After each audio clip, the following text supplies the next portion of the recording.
All right. So another thing that we have to kind of keep in mind is that things aren't always as simple as they seem, right? So let's take a look at this example. So in this case, we have this cobalt chloride interacting with these six ammonias to form this cobalt hexaamine complex, and then some chlorides, right? And so some of these questions can be pretty obvious, right? If we add more cobalt chloride, it'll shift to the right. If we add more ammonia, it'll shift to the right.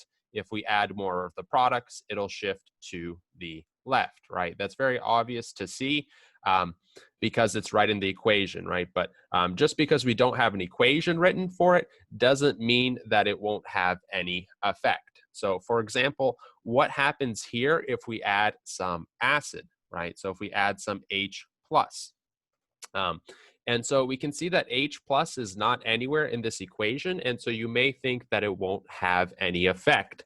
However, we have to think back to Gen Chem 101, and we have to realize that ammonia is a base. So if we add NH3 and then we add acid to it, this is going to behave as a base and form some NH4 plus.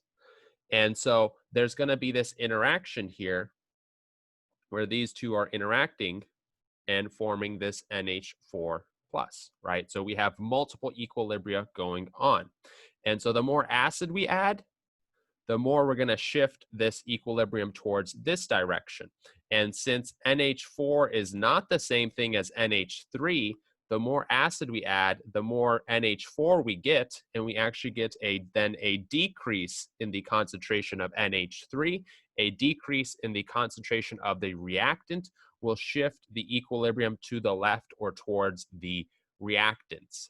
So this is a pretty not too complicated example. We're going to go over this in a lot more detail in the upcoming chapters, but just something to look out for and kind of be aware of. We'll see this in the Le Chatelier's lab as well, which will show a very good demonstration of some of these effects.